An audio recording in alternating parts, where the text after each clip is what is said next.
जय हिंद दोस्तों, कैसे हो आप लोग। आई होप आप लोग अच्छे होंगे। फ्रेंड्स, स्वागत है आपका अपनी यूट्यूब चैनल ईपीएससी वीडियो में। फ्रेंड्स, हम लोगों ने पिछले वीडियो में बिहार की आधारभूत संरचना से जुड़े प्रश्नों को सॉल्व किया हुआ है और इस वीडियो में हम लोग इसी टॉपिक से जुड़े आगे के प्रश्नों को सॉल्व करेंगे। तो चलिए देखते हैं प्रश्नों को। उससे पहले जो नए हैं चैनल पे, वो सबसे पहले चैनल को सब्सक्राइब कर लें और बेल बटन प्रेस करें, और जो पहले से जुड़े हुए हैं वो वीडियो को लाइक शेयर कमेंट जरूर करें। चलिए देखते हैं प्रश्नों को। पहला प्रश्न है हमारा, बिहार में एकमात्र रेलवे जो निम्न में से कहाँ है।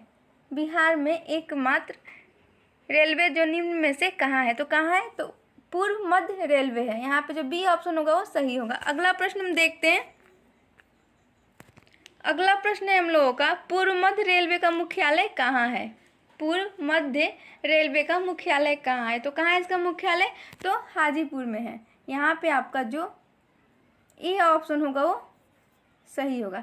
चलिए अगला प्रश्न हम देखते हैं।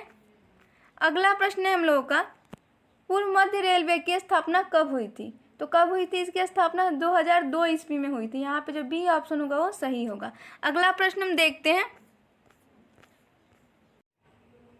अगला प्रश्न है हम लोगों का, बिहार में कुल कितने रेल मंडल स्थापित हैं। बिहार में कुल कितने रेल मंडल स्थापित हैं। तो 4 स्थापित है। यहाँ पे जो सी ऑप्शन होगा वो सही होगा। अगला प्रश्न हम देखते हैं। अगला प्रश्न है हम लोगों का, निम्न में से कहाँ रेल मंडल की स्थापना हुई है। निम्न में से कहाँ रेल मंडल की स्थापना हुई है। तो सोनपुर, कटिहार, समस्तीपुर, इन तीनों जगह पे हुई है। यहाँ पे जो डी ऑप्शन होगा वो सही होगा। अगला प्रश्न हम देखते हैं। अगला प्रश्न है हम लोगों का, सोनपुर रेल मंडल का गठन कब हुआ था। सोनपुर रेल मंडल का गठन कब हुआ। तो कब हुआ था, तो 1951 ईस्वी में हुआ था। यहाँ पे जो ए ऑप्शन होगा वो सही होगा। चलिए अगला प्रश्न हम देखते हैं। अगला प्रश्न है हम लोगों का, समस्तीपुर रेलवे मंडल का गठन कब हुआ था। तो कब हुआ था इसका गठन, तो 1969 ईस्वी में हुआ था। यहाँ पे जो डी ऑप्शन है वो सही है। चलिए अगला प्रश्न हम देखते हैं। अगला प्रश्न है हम लोगों का, कटिहार डिवीजन का गठन हुआ था। तो कब हुआ था, तो कटिहार डिवीजन का गठन हुआ था 1958 ईस्वी में। यानी यहाँ पे जो ए ऑप्शन होगा वो सही होगा। चलिए अगला प्रश्न हम देखते हैं। अगला प्रश्न है हम लोगों का, बिहार से गुजरने वाले कलकत्ता मुगल सराय रेल मार्ग का निर्माण कब हुआ था। तो कब हुआ था इसका निर्माण, तो 1860 से 62 ईस्वी में हुआ था। यहाँ पे जो बी ऑप्शन होगा वो सही होगा। चलिए अगला प्रश्न हम देखते हैं। अगला प्रश्न है हम लोगों का, जयप्रकाश नारायण हवाई अड्डा कहाँ स्थित है। ये कहाँ है, तो ये पटना में है। ए ऑप्शन जो है वो सही है। चलिए अगला प्रश्न हम देखते हैं। अगला प्रश्न है हम लोगों का, निम्न में से किस शहर में हवाई अड्डा स्थित है। निम्न में से किस शहर में हवाई अड्डा स्थित है। तो ए, बी और सी तीनों जगहों पे। यहाँ पे जो ये जोगन बनी है यहाँ पे भी है, रक्सौल में भी है, मुजफ्फरपुर में भी है। यहाँ पे जो डी ऑप्शन होगा वो सही होगा। चलिए अगला प्रश्न हम देखते हैं। अगला प्रश्न है हम लोगों का, निम्न में से किस कंपनी द्वारा बिहार में हवाई सेवा दी जाती है। तो किस कंपनी द्वारा दी जाती है, तो गो एयर द्वारा, इंडिगो द्वारा, जेट एयरवेज द्वारा। यानी यहाँ पे तीनों द्वारा दी जाती है। यहाँ पे जो डी ऑप्शन होगा वो सही होगा। चलिए अगला प्रश्न हम देखते हैं। अगला प्रश्न है हम लोगों का, निम्न में से किस कंपनी की वर्तमान में बिहार से सर्वाधिक फ्लाइटें हैं। निम्न में से किस कंपनी की वर्तमान में बिहार से सर्वाधिक फ्लाइटें हैं। तो इंडिगो। यहाँ पे जो ए ऑप्शन होगा वो सही होगा। चलिए अगला प्रश्न हम देखते हैं। अगला प्रश्न है हम लोगों का, एयर एशिया कहाँ की विमान कंपनी है। एयर एशिया कहाँ की विमान कंपनी है। तो मलेशिया की है। कहाँ की है, मलेशिया की है। सी ऑप्शन जो होगा वो सही होगा। अगला प्रश्न हम देखते हैं। अगला प्रश्न है हम लोगों का, चुनापुर हवाई अड्डा किस जिले में स्थित है। चुनापुर हवाई अड्डा किस जिले में स्थित है। तो पूर्णिया में है। यहाँ पे जो बी ऑप्शन होगा वो सही होगा। अगला प्रश्न है हम लोगों का, गंगा नदी पर कौन राष्ट्रीय जलमार्ग परिवहन संख्या स्थित है। गंगा नदी पर कौन राष्ट्रीय जलमार्ग परिवहन संख्या स्थित है। तो कौन है, तो 1। यहाँ पे जो ए ऑप्शन होगा वो सही होगा। अगला प्रश्न हम देखते हैं।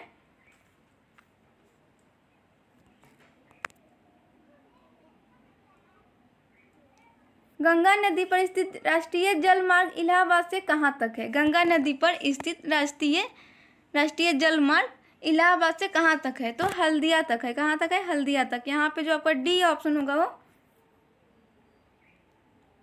डी ऑप्शन जो होगा वो सही होगा। चलिए अगला प्रश्न हम देखते हैं। अगला प्रश्न है हम लोग का, राष्ट्रीय जलमार्ग संख्या वन की कुल लंबाई कितने किलोमीटर है? तो कितने किलोमीटर है? तो 1620 किलोमीटर है। यहाँ पे जो बी ऑप्शन होगा वो सही होगा। अगला प्रश्न हम देखते हैं। अगला प्रश्न है हम लोगों का, राष्ट्रीय जलमार्ग संख्या 1 की स्थापना कब हुई थी? तो कब हुई थी? तो 1986 में हुई थी। यहाँ पे जो सी ऑप्शन होगा वो सही होगा। चलिए अगला प्रश्न हम देखते हैं। अगला प्रश्न है हम लोगों का, भारतीय अंतर्देशीय जलमार्ग परिवहन की स्थापना कब हुई थी? तो कब हुई थी? तो 1986 में हुई थी। यहाँ पे जो ए ऑप्शन है वो सही होगा। चलिए अगला प्रश्न हम देखते हैं। अगला प्रश्न है हम लोग का, भारतीय अंतर्देशीय जलमार्ग परिवहन का मुख्यालय कहाँ स्थित है? तो कहाँ स्थित है? नोएडा में है। यहाँ पे जो बी ऑप्शन होगा वो सही होगा। चलिए अगला प्रश्न हम देखते हैं। अगला प्रश्न है हम लोगों का, भारतीय अंतर्देशीय जलमार्ग का क्षेत्रीय कार्यालय कहाँ स्थित है? तो कहाँ स्थित है?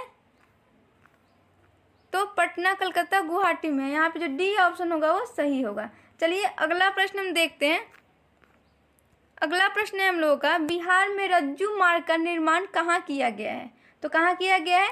तो राजगीर में किया गया है। यहाँ पे जो ए ऑप्शन है वो सही होगा। अगला प्रश्न हम देखते हैं। अगला प्रश्न है हम लोगों का, विश्व संचार क्षेत्र में भारत का स्थान निम्न में से कौन सा है? तो कौन सा है? तो द्वितीय है। यहाँ पे जो बी ऑप्शन है वो सही होगा। अगला प्रश्न हम देखते हैं। अगला प्रश्न है हम लोगों का, संचार क्षेत्र में विश्व में किस देश का प्रथम स्थान है? तो किस देश का स्थान है? तो चीन का। यहाँ पर जो ए ऑप्शन है वो सही होगा। चलिए अगला प्रश्न हम देखते हैं। अगला प्रश्न है हम लोगों का, बिहार में प्रति 100 व्यक्ति पर टेलीफोनों की संख्या अर्थात दूरभाष घनत्व 2017 में कितना था? तो कितना था? तो 61 था। यहाँ पे जो बी ऑप्शन होगा वो सही होगा। अगला प्रश्न हम देखते हैं। अगला प्रश्न है हम लोगों का, बिहार में देश के कितने प्रतिशत डाकघर स्थित है? तो कितने प्रतिशत स्थित है? तो 5.8% स्थित है। यहाँ पे जो ए ऑप्शन होगा वो सही होगा। अगला प्रश्न हम देखते हैं। अगला प्रश्न है हम लोगों का, बिहार में बिजली की खपत प्रति व्यक्ति कितने किलोवाट घंटा है? तो कितने किलोवाट घंटा है? तो 280 किलोवाट घंटा है। यहाँ पे जो सी ऑप्शन होगा वो सही होगा। अगला प्रश्न हम देखते हैं। अगला प्रश्न है हम लोगों का, हर घर बिजली योजना के तहत कब तक 24 घंटे बिजली उपलब्ध कराने का लक्ष्य है? हर घर बिजली योजना के तहत कब तक 24 घंटे बिजली उपलब्ध कराने का लक्ष्य है? 2018 से 19 तक था। यहाँ पे जो सी ऑप्शन होगा वो सही होगा। चलिए अगला प्रश्न हम देखते हैं। अगला प्रश्न है हम लोगों का, बिहार में 2020-21 तक कुल कितने मेगावाट बिजली की मांग होने की संभावना है? तो कितना है? तो 4533 मेगावाट बिजली की मांग होने की संभावना है। यहाँ पे जो डी ऑप्शन होगा वो सही होगा। चलिए अगला प्रश्न हम देखते हैं। अगला प्रश्न है हम लोगों का, बिहार में दिसंबर 2018 तक बिजली की उपलब्ध क्षमता कितने मेगावाट थी? तो कितने मेगावाट थी?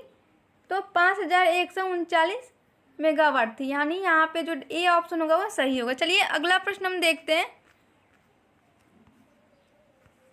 अगला प्रश्न है हम लोगों का, बिजली की उपलब्धता, ट्रांसमिशन क्षमता और बिजली की खपत में देश में बिहार का कौन सा स्थान है? तो कौन सा स्थान है? तो 6वां स्थान है। यहाँ पे जो सी ऑप्शन होगा वो सही होगा। चलिए अगला प्रश्न हम देखते हैं। अगला प्रश्न है हम लोगों का, बिहार राज्य विद्युत बोर्ड का गठन कब हुआ था? तो कब हुआ था? तो 1958 ईस्वी में हुआ था। यहाँ पे जो ए ऑप्शन है वो सही होगा। चलिए अगला प्रश्न हम देखते हैं। अगला प्रश्न है हम लोगों का, बिहार राज्य विद्युत सुधार अंतरण योजना कब प्रारंभ हुई थी? कब प्रारंभ हुई थी? तो 2012 में हुई थी। यहाँ पे जो सी ऑप्शन है वो सही होगा। चलिए अगला प्रश्न हम देखते हैं। अगला प्रश्न है हम लोगों का, समेकित विद्युत विकास योजना कब शुरू की गई थी? तो कब शुरू की गई थी? तो 2014 में ये शुरू की गई थी। यहाँ पे जो सी ऑप्शन होगा वो सही होगा। चलिए अगला प्रश्न हम देखते हैं। अगला प्रश्न है हम लोगों का, किस पंचवर्षीय योजना के तहत समेकित विद्युत विकास योजना शुरू की गई थी? तो किस पंचवर्षीय योजना के तहत ये शुरू की गई थी? तो 12वीं पंचवर्षीय योजना के तहत ये शुरू की गई थी। यहाँ पे जो डी ऑप्शन होगा वो सही होगा। चलिए अगला प्रश्न हम देखते हैं। अगला प्रश्न है हम लोगों का, दीनदयाल उपाध्याय ग्राम ज्योति योजना कब प्रारंभ हुई थी? तो ये कब हुई थी? तो 2015 में। यहाँ पे जो डी ऑप्शन होगा वो सही होगा। चलिए अगला प्रश्न हम देखते हैं। अगला प्रश्न है हम लोगों का, Kahalgaon super thermal power station किस जिले में स्थित है? तो ये किस जिले में स्थित है? तो भागलपुर में है। यहाँ पे जो बी ऑप्शन होगा वो सही होगा। चलिए अगला प्रश्न हम देखते हैं। अगला प्रश्न है हम लोगों का, Kahalgaon super thermal power station की स्थापना कब हुई थी? तो ये कब हुई थी? तो 1992 में हुई थी। यानी यहाँ पे जो सी ऑप्शन होगा वो सही होगा। चलिए अगला प्रश्न हम देखते हैं।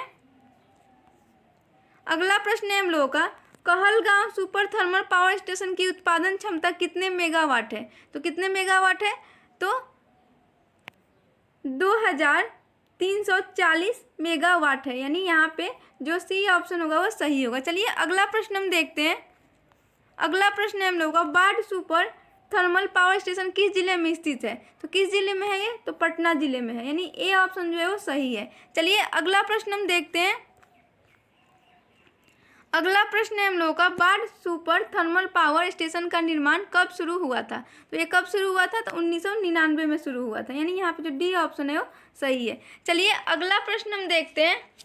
अगला प्रश्न है हम लोगों का, बाढ़ सुपर थर्मल पावर स्टेशन की उत्पादन क्षमता कितने मेगावाट है? तो कितने मेगावाट है? तो 3300 मेगावाट है। यानी यहाँ पे जो सी ऑप्शन है वो सही होगा। चलिए अगला प्रश्न हम देखते हैं। अगला प्रश्न है हम लोग का, बरौनी ताप विद्युत केंद्र की उत्पादन क्षमता कितने मेगावाट है? तो कितने मेगावाट है? तो 220 मेगावाट है। यानी ये ऑप्शन जो होगा हम लोग का सही होगा। चलिए अगला प्रश्न हम देखते हैं। अगला प्रश्न है हम लोग का, कांटी बिजली उत्पादन निगम लिमिटेड किस जिले में स्थित है? तो ये किस जिले में स्थित है? तो ये मुजफ्फरपुर में स्थित है। यहाँ सी ऑप्शन जो होगा वो सही होगा। चलिए अगला प्रश्न हम देखते हैं। अगला प्रश्न है हम लोगों का, कांटी बिजली उत्पादन निगम लिमिटेड की अंशधारिता केंद्र एवं राज्य का कितना प्रतिशत है? तो कितना प्रतिशत है? तो 65:35 है। यहाँ पे जो सी ऑप्शन होगा वो सही होगा। चलिए अगला प्रश्न हम देखते हैं। अगला प्रश्न है हम लोगों का, कोसी जल विद्युत केंद्र को बिहार राज्य जल विद्युत निगम के अंतर्गत कब शामिल किया गया था? तो कब शामिल किया गया था? तो 2003 में। यहाँ पे जो सी ऑप्शन है वो सही होगा। चलिए अगला प्रश्न हम देखते हैं। अगला प्रश्न है हम लोगों का, नबीनगर ताप विद्युत परियोजना किस जिले में स्थित है? तो किस जिले में है ये? तो औरंगाबाद में है। यहाँ पे जो ए ऑप्शन है वो सही है। चलिए अगला प्रश्न हम देखते हैं। अगला प्रश्न है हम लोगों का, नबीनगर ताप विद्युत परियोजना की उत्पादन क्षमता कितने मेगावाट है? तो कितने मेगावाट है?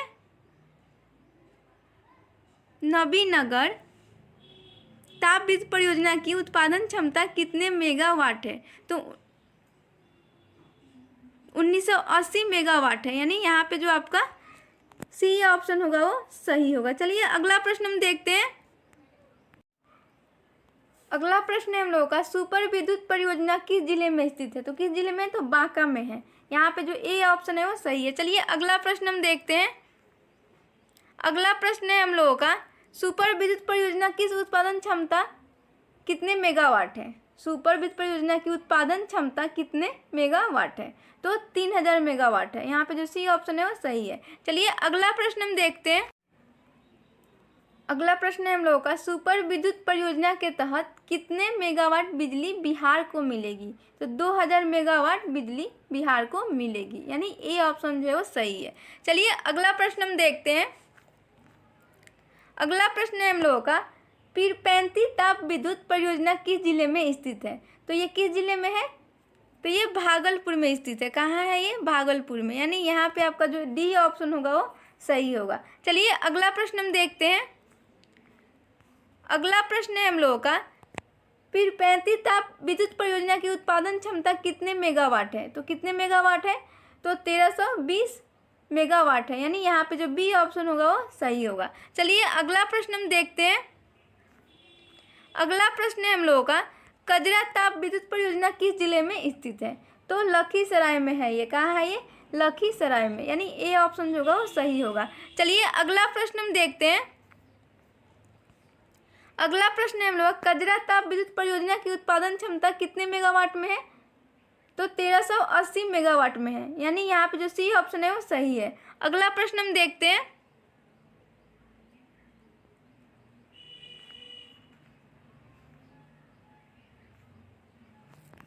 अगला प्रश्न है हम लोग का, पूर्वी गंडक जल विद्युत केंद्र किस जिले में स्थित है? तो किस जिले में स्थित है ये?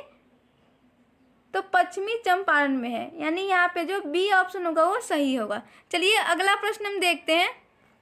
अगला प्रश्न है हम लोगों का, पश्चिमी सोन जल विद्युत केंद्र कहाँ है? तो ये कहाँ है? तो ये है डेहरी ऑन सोन में है, यानी यहाँ पे आपका जो सी ऑप्शन होगा वो सही होगा। चलिए अगला प्रश्न हम देखते हैं। अगला प्रश्न है हम लोगों का, पूर्वी सोन जल विद्युत केंद्र कहाँ स्थित है? तो ये कहाँ स्थित है? तो बरून में है, ए ऑप्शन जो है वो सही है। चलिए अगला प्रश्न हम देखते हैं।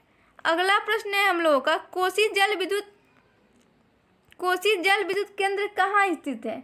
तो ये कटैया में स्थित है, यानी डी ऑप्शन जो है वो सही है। चलिए अगला प्रश्न हम देखते हैं।